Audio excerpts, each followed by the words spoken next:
today's lecture we will on today's lecture we will study multiple comparisons. Previously we usually dealt with two or with two samples. For example, let us remember this class. This is physics point of your group. Actually there are three groups, and we selected one of Russian speaking group and compared. But what if we have a lot of groups and we want to compare, does all of these set consisting of different subsets have differences inside, and differences are impacted by group number. So was it some rule when Dean Office constructed groups or splitted students to groups or not? We know that at some year there is some reasons to gather some students in one group, some students in another group. For example, by region, by school points and other reasons. And at some years we don't have any factors that affect student grouping. So we might be interested whether the points, the final points, depends on group number. And not only, but talking not about English speaking and Russian speaking, but about all groups same time we want to analyze. And in order to do this, we should use a little bit another methods than usual pairwise student test or pairwise Mann-Whitney test. We should use a little bit changed methods and some other methods also. So if we have several groups that are splitted, all population splitted on several groups, we formulate null hypothesis that means of those groups are the same. So the samples, different samples were selected from one population, does not differ at any reason. So this is usual null hypothesis, that everything is equal, no effect, no difference, and so on. And this equality is checked by Fisher test, F-test, or Kraska in parametric in Gaussian case, or non-parametric rank Kraskal-Wallis test. And this F-test is a final testing of the method that is called one-way analysis of variance. As I said, T-student criterion or T-test is intended for comparisons of two samples. When we have more, then we should apply corrections on multiple comparisons. For example, if we have 6 groups, then we compare the first. If we have 6 groups, then we have to compare first with second, first with third, first with fourth, and so forth, and second with third, and so on. if to calculate all of these comparisons, then we have a number of combinations of two objects from 6, so it is 15 in this case. What is the problem of multiple comparisons? Why we should pay a lot of attention to it? Actually, when we calculate something using criterions, using statistical tests, then we want to find a difference, find an effect. So we want to reject null hypothesis, and we don't want to make an error that we say that we found something, but actually it's wrong. So this means we reject correct null hypothesis. We say to scientific world that wow, we found something, but it is wrong. And this is the worst error usually when we want to find an effect. And we restrict ourselves not to do this error. And the probability of this error is, as you know, significance level. Usually the worst, the minimal correct significance level is 0.05. 0.01 is better, and 0.201 is the best actually. But when we do a lot of comparisons with the same samples, the first with second, first with third, first with fourth, we can make this error several times. For example, for 3 samples A, B and C, if we apply t-test with significance level 0.05,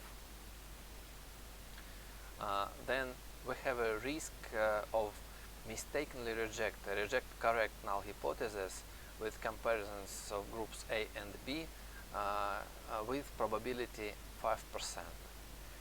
But 5% for A and B, 5% for comparisons of B and C, 5% for comparisons of A and C. And probability of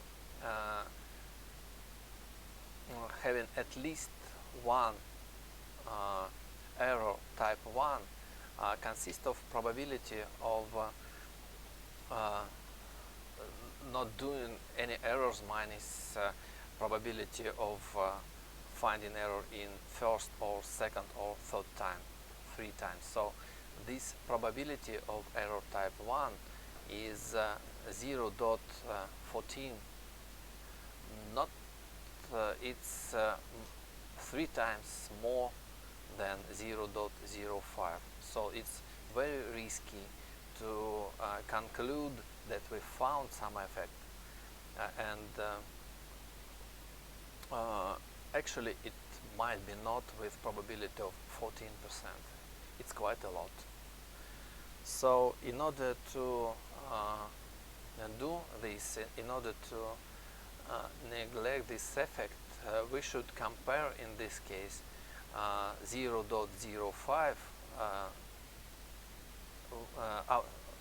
we should compare our p-value with 0.05 over 3. The same considerations might have place for error type 2, so-called power of criterion. The error type 2 is mistakenly accept null hypothesis, and the probability of error type 2 is about 3 times analogously to probability of error type 1 when we make three comparisons: AB, AC, BC.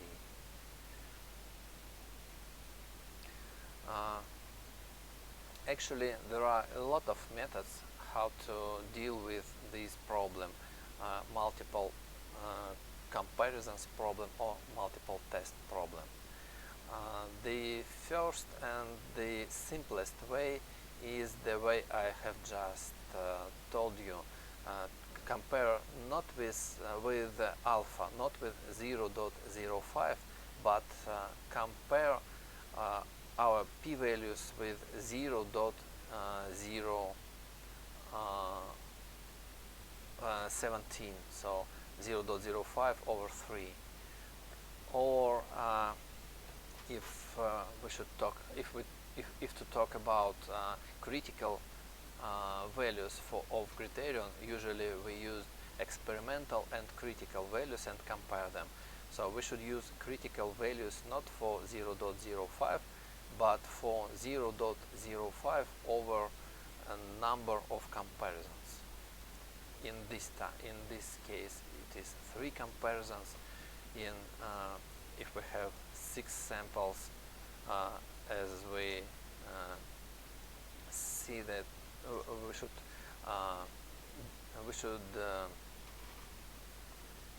have 0.05 over 15. But this method is too tough to find effects. There are several methods that have more power. The first and probably the mostly used is so-called Halm-Banferoni method. Method of Halm-Banferoni is the algorithm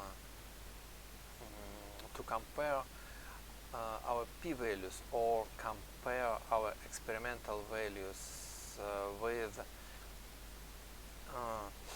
critical values for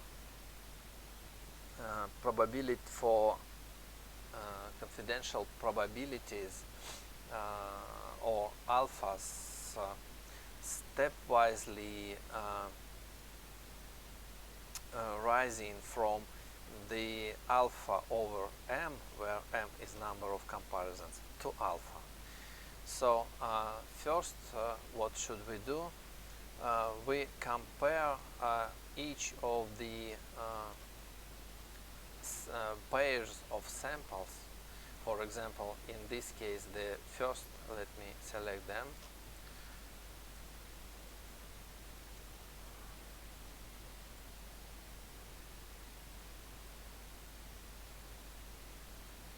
So the first and the second, let me use student test,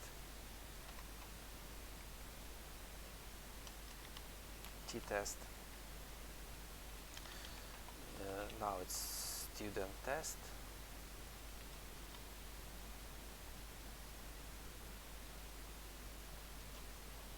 Where is it?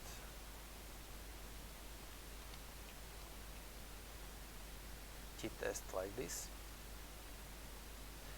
And the first array, this group, the second array, that group, and we should use two-tailed distribution because we don't know initially which one is greater, and equal variance. Let's use, will not now check, but I'm almost sure that it is equal, not differ by Fisher's f-test.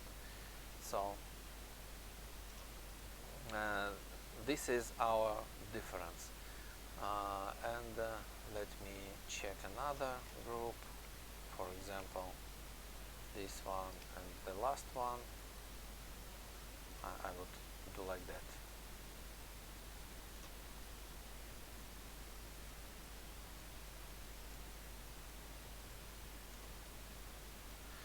And we have several p-values when we compare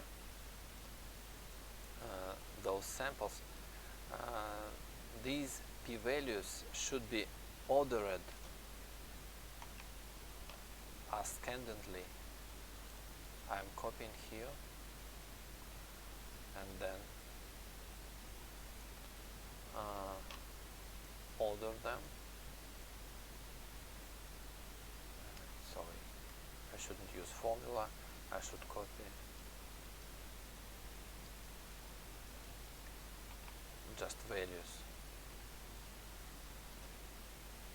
and sort. So this is the least one.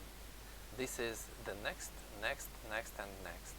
And I compare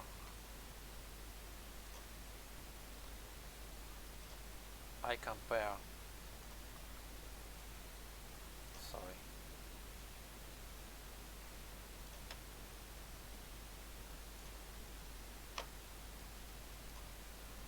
I compare the least one with alpha over m, the next one, and if this p-value is less than alpha over m, in our case 0.05 over 15, if we take 6, actually I took 7, but let it be like this.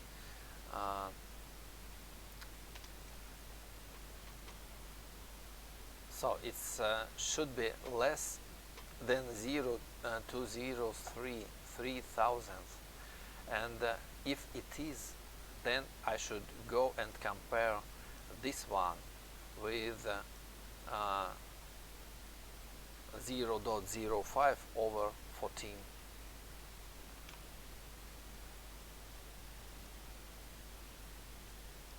Over 14.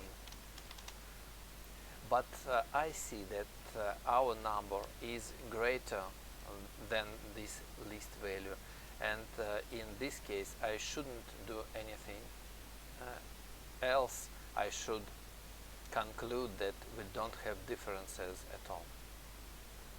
This is Holm-Bonferroni method, so I shouldn't look at the second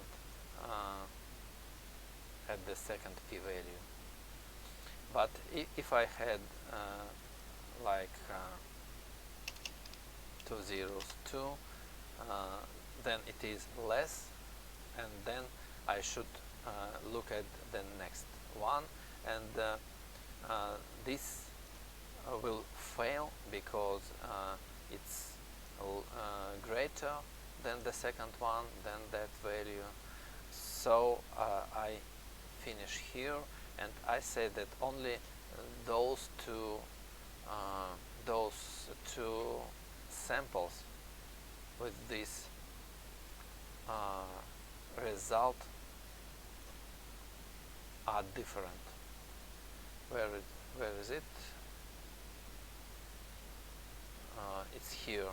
So I should say that if I had 0.002,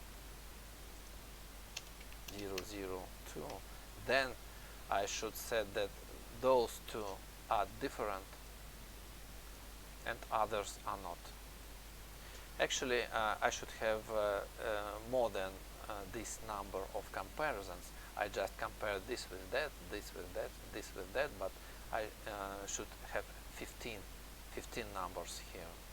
But just to present an algorithm, I used only these 6. So this is an algorithm. So we do step by step,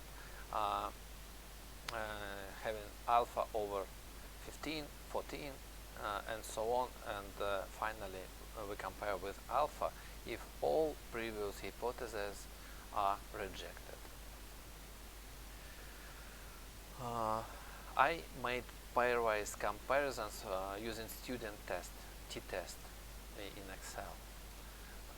But this can be used only in 2 cases, with two restrictions. The first one, that samples should be normally distributed, And the second one, the samples are we have not more than 8 samples. If we want to compare 10 samples or more, then we should use not student test but another test. For Gaussian case, for parametrical case, we should use Tukey test, and for Newman and for non-parametric rank test, we should use Newman-Keys method. Well, let's go next.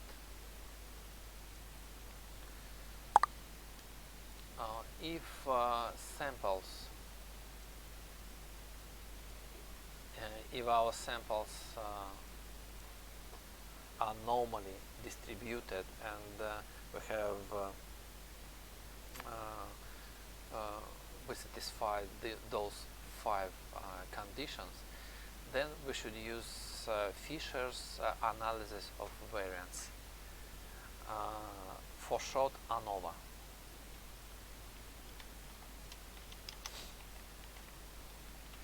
What are those conditions or assumptions for the data? They should be continuous data type. This is preferably so it is measured real numbers. It might be age, height, weight, and so on. We shouldn't have a scale from 1 to 5 actually, or other scaled data.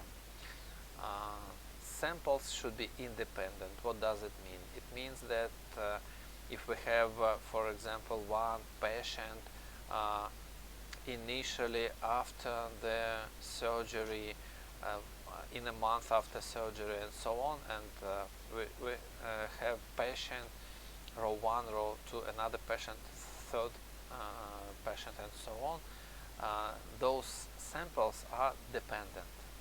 So each row is the same patient but different numbers in some period of taken at some time points. So we shouldn't have these samples. We should have independent groups. Then samples should be normally distributed, and they should have even equal variances. What does it mean? That they are not differ by f-test, Fisher's f-test, and observations should be independent in each sample. Of course, if we have if we have a sample of 15 values and 2 or 3 of them are values from the same patient, then those measurements are not independent from each other. So samples should be taken from different patients, of course.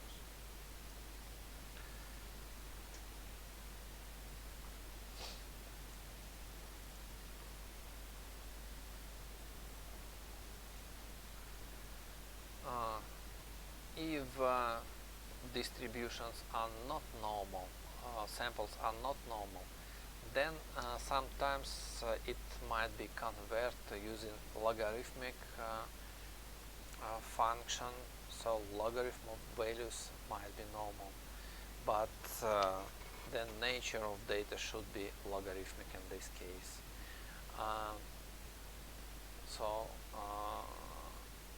Or we should use another rank criterion, Kruskal-Wallis criterion.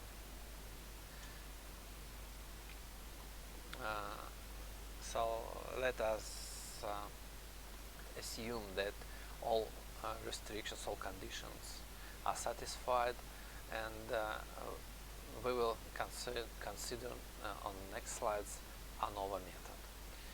ANOVA method studies what impacts, what affects the general variance, why data are different Is it because of some factor gives us this difference, or it's accidental influence impacts of other, we don't know which factors. I mean,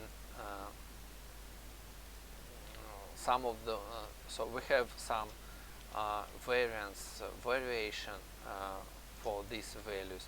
This variation can be explained by different group splitting, different splitting students on groups initially.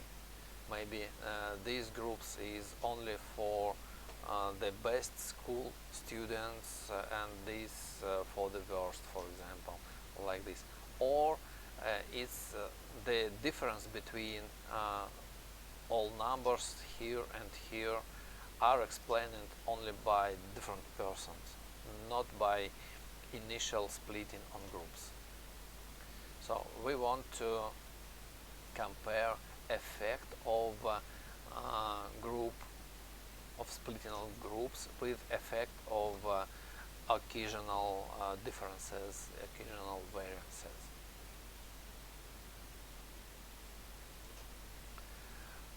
And if the first one, the splitting on groups factor, gives us better difference than inside each group, then we say that factor impacts the data, the points, final results in this case. Depending on number of factors, we can consider a one-way, two-way, or more way analysis of variance. Usually, one-way and two-way analysis is applied. In this case, for example, the sum factor Dean's rule to split students on group maybe the first factor, and the second factor may be gender or age if we have students with that are older than usual, 18-year students like this. So we can calculate impact of one or two factors. In our case, we will study ANOVA with one factor, one-way ANOVA. But actually Excel, I should say that has two-way ANOVA also. One-way analysis of variance. Let our sample X has normal distribution. And it is X is all numbers, all values that we are considering. Let X is affected by some constant factor F with K levels, and number of observations of is N1, N2, and Nk. Closer to our case, levels are groups, for example 1, 3, 4, and so on, 6 groups, so 6 levels. And N1 is 14, N2 is also 14, and so on. So we can have this table. This table is not rectangular because the N1 and N2 and Nk might be different numbers like here. So this sample is has size bigger than this one. So it's not obligatory equal sized groups.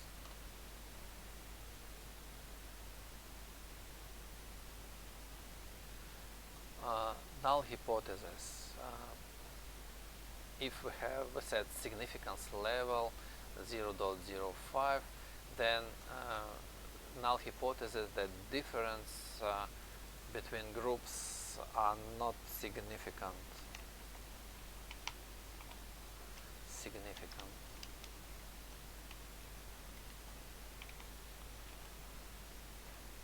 So factor does not affect our sample X, and all groups belong to one population is the same.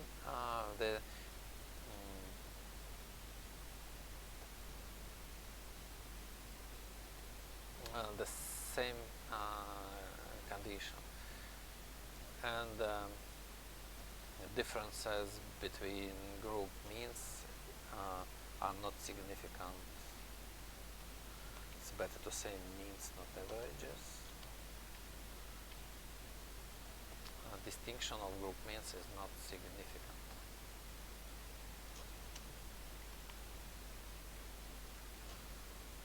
Some problems with Russian English translations, I'm sorry. To define whether, to calculate whether we can accept or reject null hypothesis, we should calculate some sums, total sum of squares of variances, sum of squares, factor sum of squares, and residual sum of squares. Factor sum of squares tells us about difference between means of each group or each level of factor, and residual sum of squares tells us about differences inside each group, how much variation inside groups is, and that's all. Those three sums. Total sum of squares. Total is and total sum of squares is sum of squares between groups, factor sum, and sum of squares within groups. Actually, I should say that this sum of squares is quite is defined equally, but let's take a look. So total sum of squares. We should calculate the mean value of all numbers, like here it is 75.26, and we should accumulate differences between each number and this 75.26, between this and 75.26, this, that, between all numbers, and we just summarize these. This is sum of squares total, and total variance is denoted as s squared t, but it's not squared sum. Actually, look at the formula. It's called as sum, as squared power 2, but it is not. Nothing is squared after those squares members. We just calculate SST over number of all sum of all sample sizes, number of values minus 1. So this n minus 1 in our case is 83. This is variance, total variance. Next, variance between group. that is factor impact.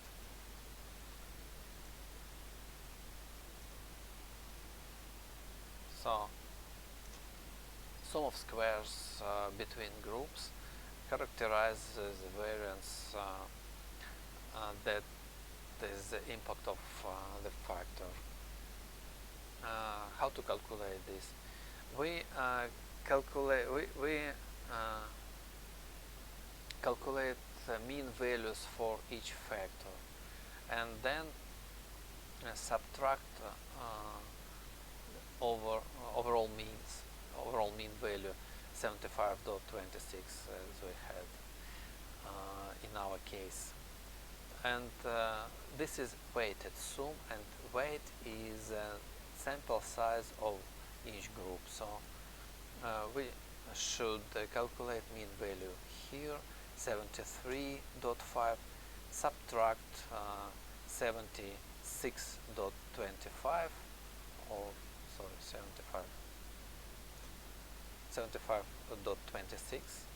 So difference between mean in this column and in this sample and overall mean, then square, and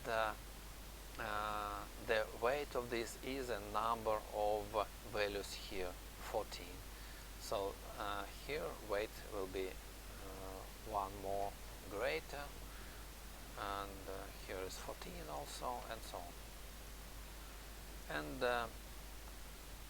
we calculate those differences between each mean and sample mean weighted, and this will be sum of squares between groups.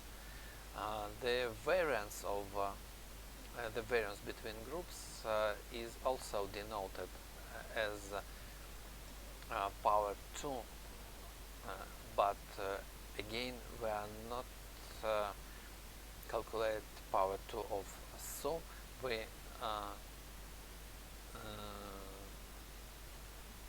We calculate this sum over k minus 1, where k is number of our samples. So in our case is if we have 6 samples, then this sum of squared between groups over 5. And this variance describes variability of means of groups around general mean, intergroup variance. Then next value to calculate is residual squared sum within groups.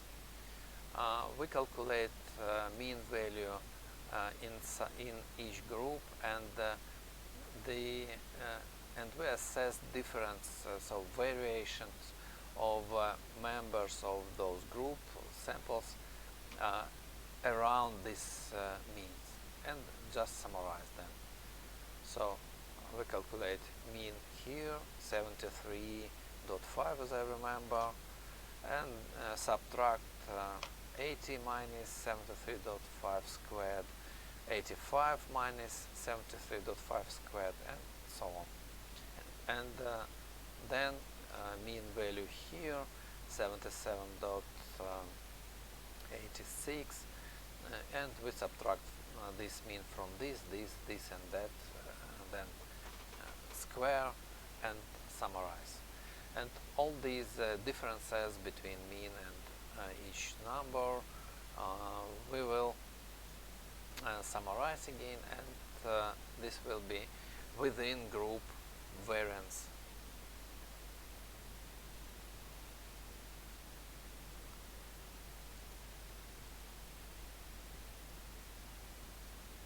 Some technical problem. This will be within group variance, and the number of degrees of freedom is all numbers minus k minus number of groups. So in our case it will be 84 minus 678, the number of degrees of freedom. Actually, we have two types of variances to compare for each other, and in sum that gives us variance, total variance. Actually, we want, let me draw a little bit.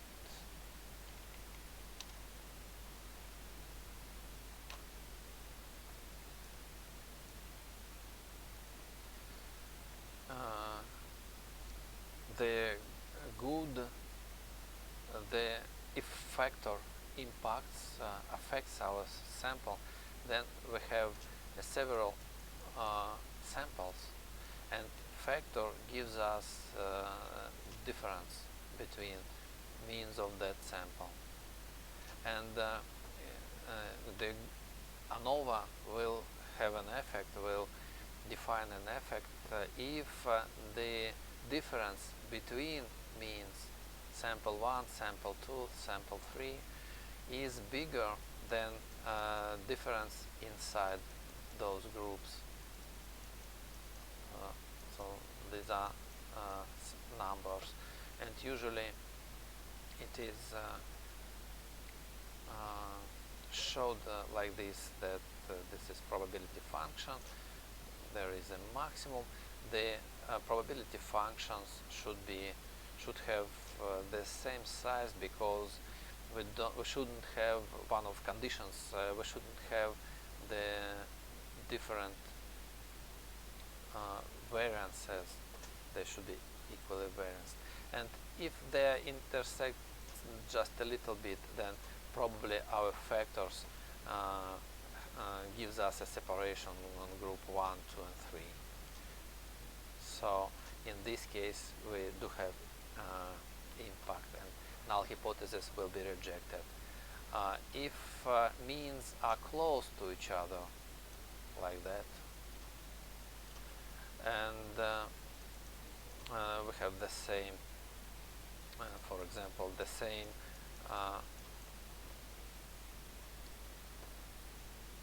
variance, then the picture will be like this: 1 and close to this 2, close to this 3, 4, sorry, like this, and they are intersected a lot. I'm sorry for this drawing. So they will intersect a lot, and then null hypothesis will be accepted. We will not find difference between these, and this. And even if we have good distance between sample means, but the variance is very high. For example, in this sample we have numbers like that, in this sample like that, in this sample like that. So I should draw a picture like this: first, second, eighth, fourth. So the difference between means are the same, but variations, the variances are too big to reject null hypothesis, and in this case we have a big intersection again between our distributions. These are functions, probability density functions, so they intersect a lot, and null hypothesis will be rejected.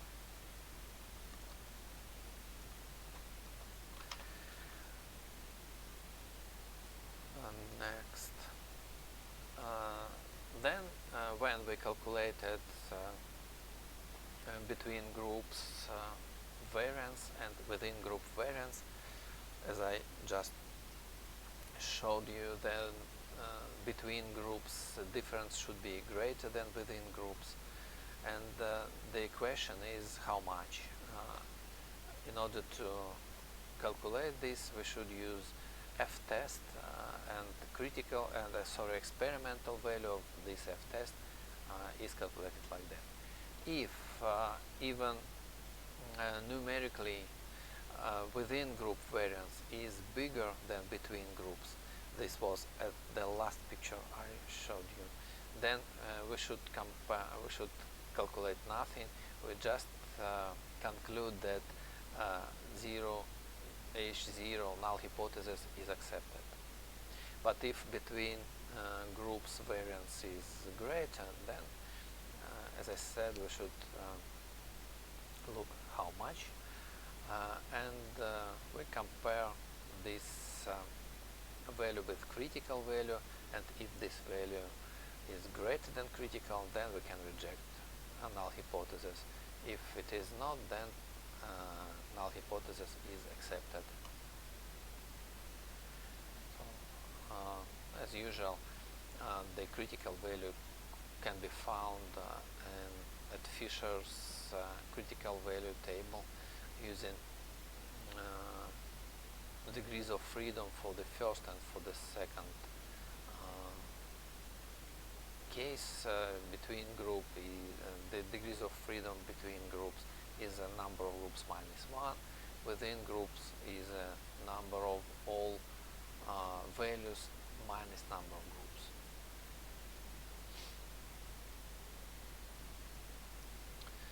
Let us consider simple example. It's of course not real.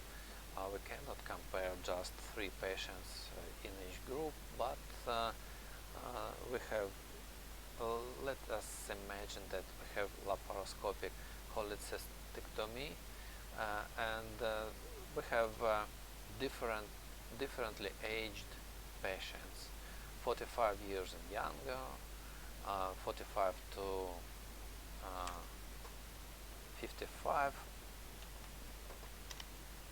years, and over 55 years. And we should check whether age factor affects the result of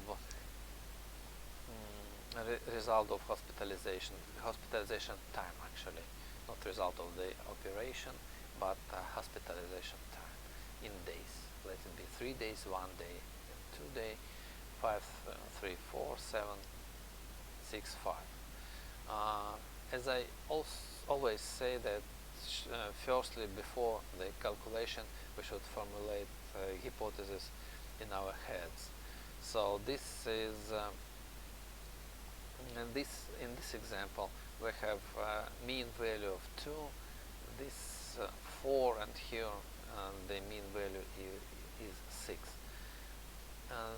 The spreading, the maximal here is a minimal here, and the same about second and third group.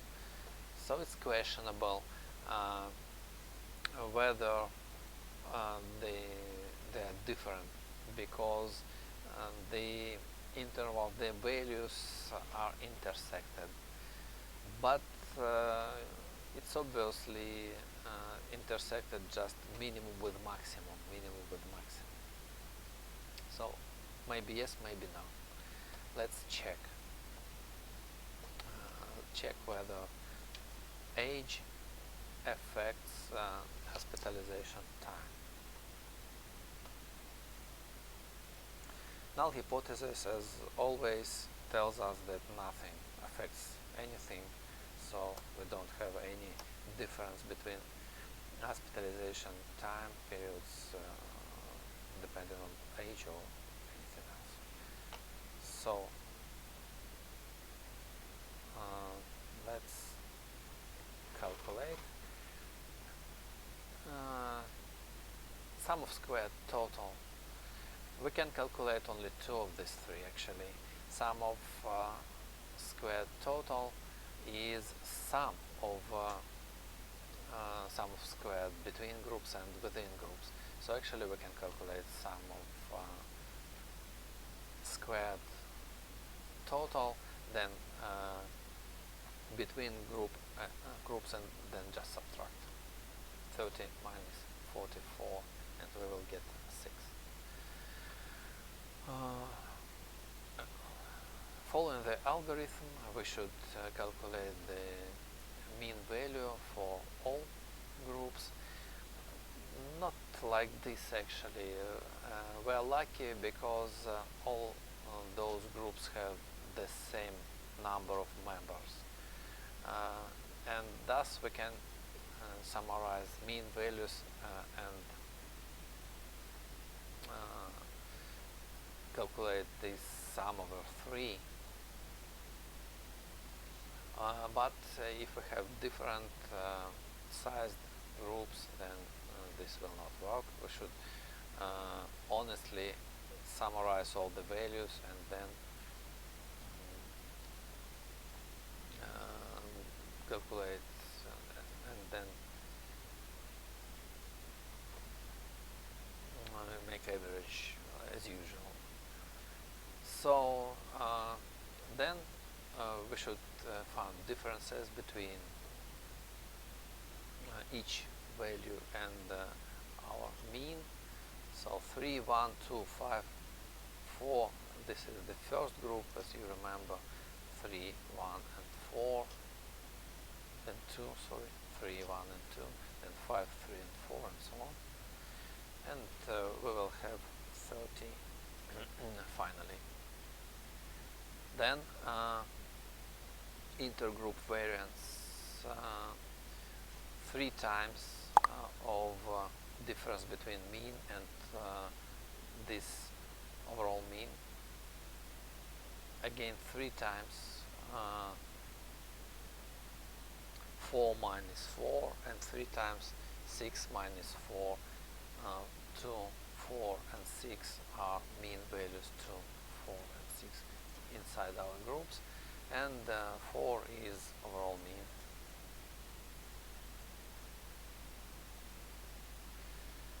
And intragroup or within group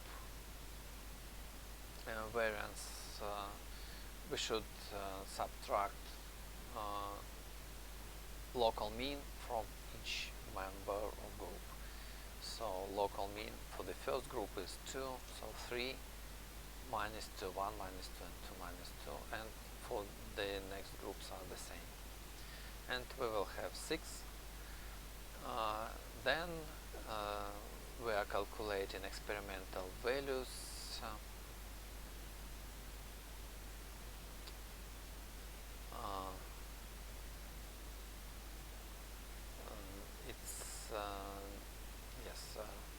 First we should calculate this variance, so 24 we should make over 2 because we have 3 groups, so 3 minus 1 is 2, and here we have 6 as a number of all values. It's 9 minus 3 number of groups, 6. So finally we should make an expression 12 over 1, it is 12. And critical values is 5.14 for alpha 0.05, and we have bigger expected values than critical, so we can actually reject null hypothesis and say that hospitalization time depends on this factor, on age of patients. I think even on another significance level, 0.01, we can conclude that null hypothesis is rejected because 12 is much more greater than 5. But on this slide I don't have critical values for another alphas. So we can conclusion on significance level alpha 0.05.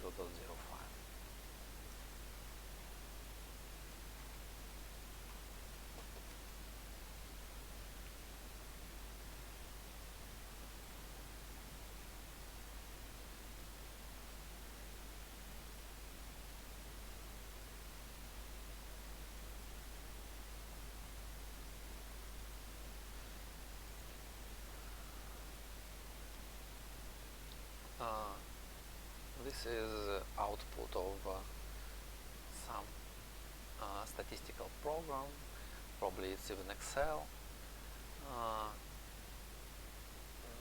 On this output we have critical value, the variances between groups 24 and within groups 6, and total sum of square. So this is not variances, this is sum of squares. Then variances like this, and F criterion 12 as 12 over 1, everything like we did manually by formulas previously. So let's try to compare those groups using ANOVA, but let me take all these Russian groups and English speaking group, and let me do it randomly. So this is U, let it be this one, for example that one,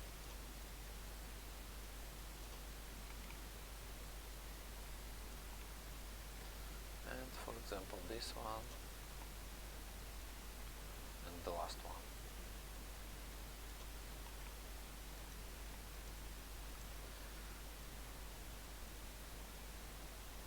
Excel has ANOVA, but not directly. You should include data analysis add-in. Let me show you where it is. File, options, and then add-ins, and then Excel add-ins, go, and then analysis toolpack. By default, it's not included. You should check analysis toolpack, press OK, and then in view, in date now menu, you will have data analysis, and this data analysis has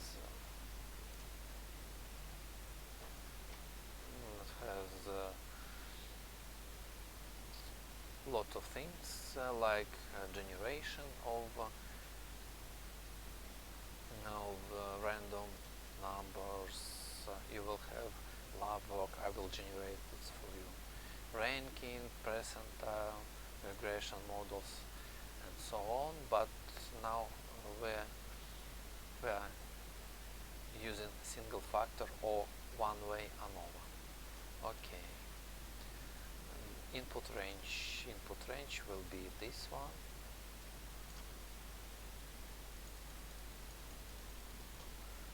Okay. Output range will be here. Okay. This is ANOVA results.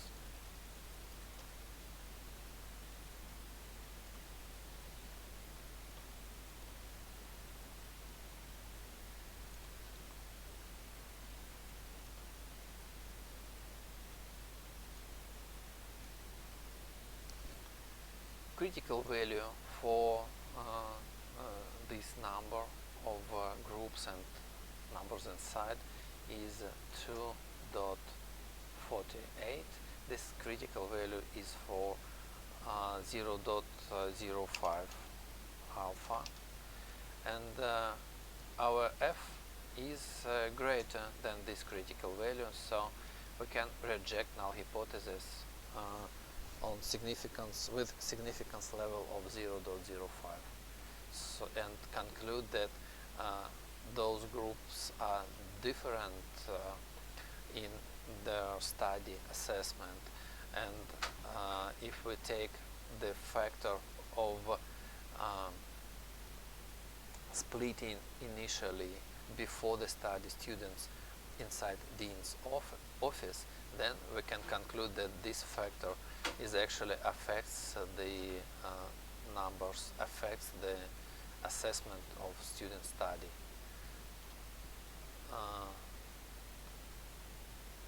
What else we can have? These degrees of freedom. We have 5 groups, so degrees of freedom is 4, and 73 is 77 numbers minus 4. And this is between groups squared sum, and this is within group squared sum. And including degrees of freedom taken into account, this between group squared sum over 4 is much greater than this 9,000 over 73. So those are variances between group variance, and within group variance. Between group variance is much more. Well, this is analysis of variance in Excel.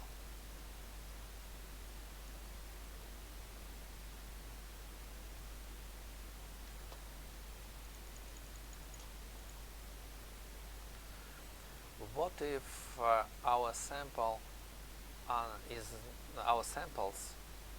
not normally distributed, and or they are normally distributed but not with the same variance?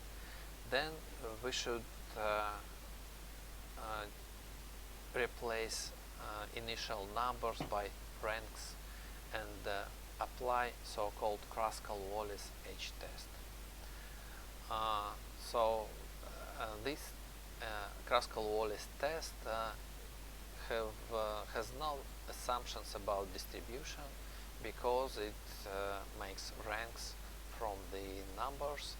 So our X is randomly distributed, and if it is affected, let's imagine it affected by some permanent factor, as previously we considered in ANOVA, and this factor has k levels, so we split our sample on k sub-samples, and we have k samples, sorry, and the notation will be just the same as previously in ANOVA case. So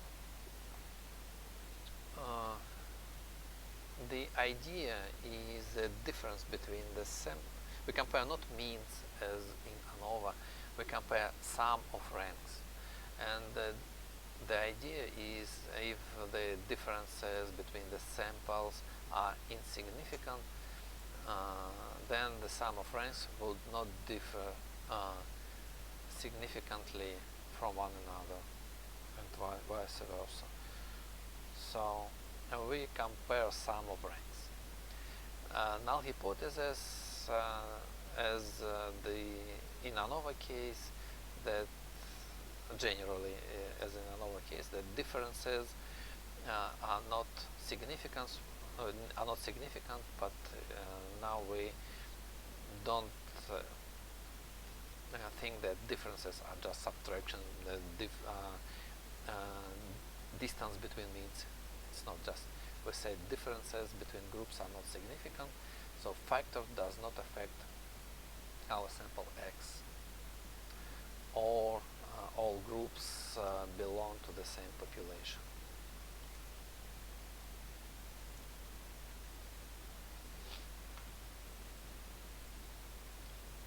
So then the algorithm. We calculate ranks for all our numbers. Then we calculate sum of ranks for all our samples, and then calculate the experimental value H of our Kruskal-Wallis H test with this a little bit complicated formula. What is in this formula? N is overall number of values in all samples. then we then times sum of weighted ranks, and weight is 1 over number of 1 over sample size. And if we have k group, then we have k squares of sum of ranks over number of groups minus 3 times n plus 1, and again is overall number of values in all samples. This statistic is chi-square distributed. So we should look at distribution chi-square table of critical values with number of degrees of freedom as k number of groups minus 1. And if our, as usual for parametric test, if our value is less than critical or equal, then we accept zero hypothesis and factor does not affect our sample. And if not, then we conclude that groups the groups are different from each other, and factor has an impact on our data.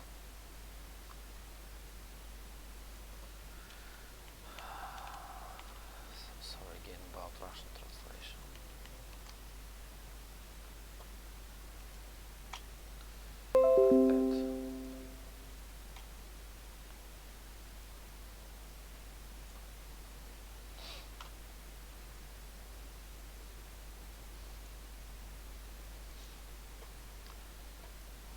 Example, this is so-called Bourdon's test.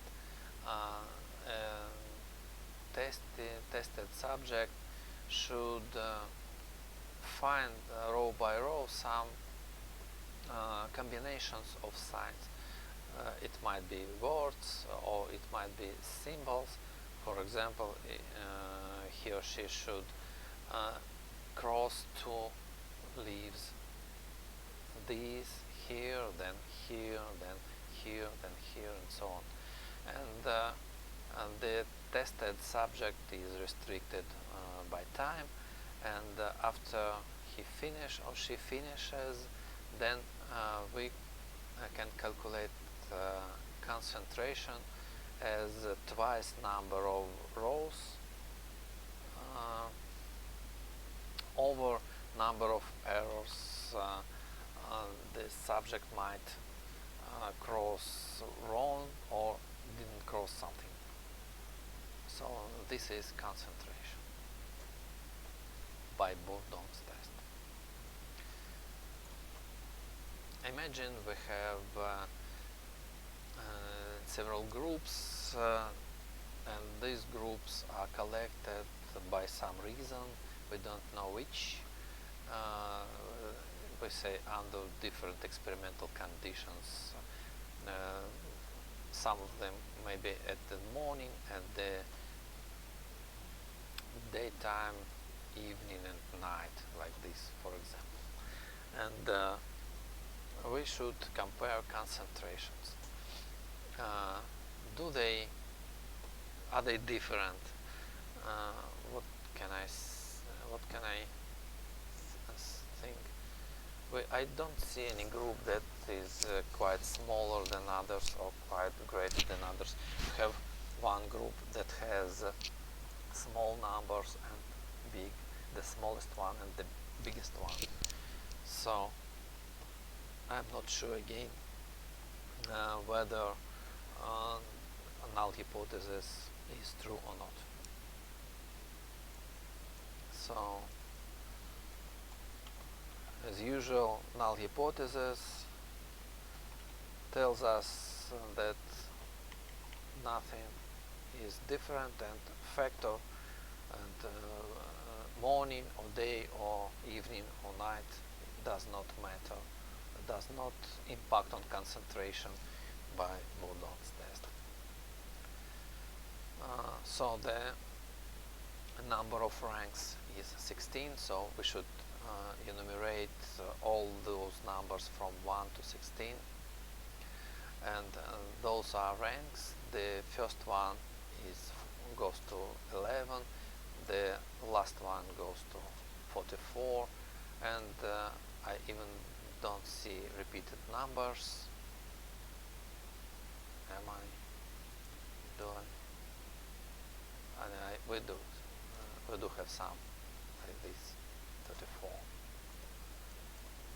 1, 2, 3 times, and they have the same rank 12. So if to calculate sum of ranks, we have 35, 31, 42, and 28. Those two are quite different, but maybe it's not enough to accept or to reject null hypothesis. So let's calculate those sum and all the expression, and as the result we will have 1.21, and degrees of freedom is number of groups minus 1 is 3, and critical values is almost 7 times or 6.5 times more than our experimental values, so we cannot reject null hypothesis, and we conclude that we didn't found the impact of the time of day, and differences are not significant.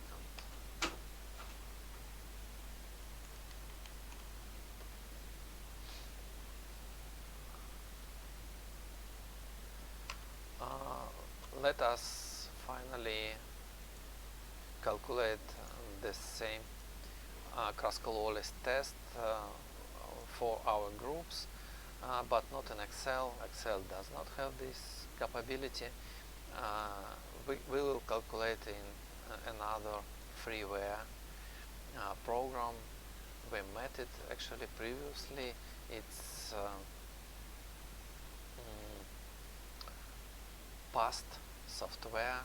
You can download it yourself, and let us copy our data here like this, and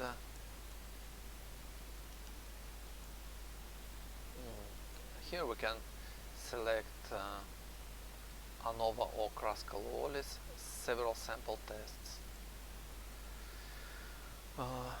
That is what we have already seen, ANOVA and Kruskal-Wallis test. Kruskal-Wallis test has p-value less than 0.01.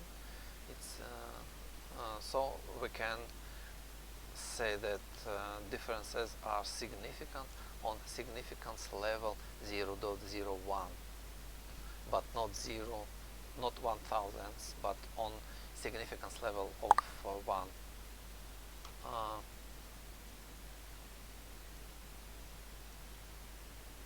Hundreds, we can say that differences are significant, and even in this case we can compare pairwisely those samples, and as I said at the start of our lecture, we have multiple comparisons problem, and we will use Holm-Bonferroni method, and it's sometimes called as sequential Bonferroni significance. So you see that if we don't take into account erroneously don't take into account the multiple comparisons, then we have 0.0, so C, and let me do this with numbers of groups, actually it will be more convenient. Column entry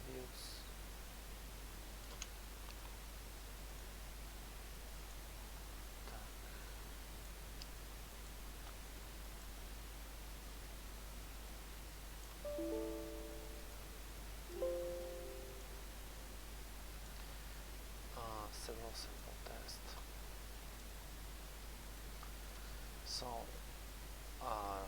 your group and 115 group are different if not to take into account multiple comparisons problem. But we should take into account this problem, and we should go to sequential Bonferroni significance. And now your study does not differ from study assessment does not differ from any other groups you see. But Russian groups are different.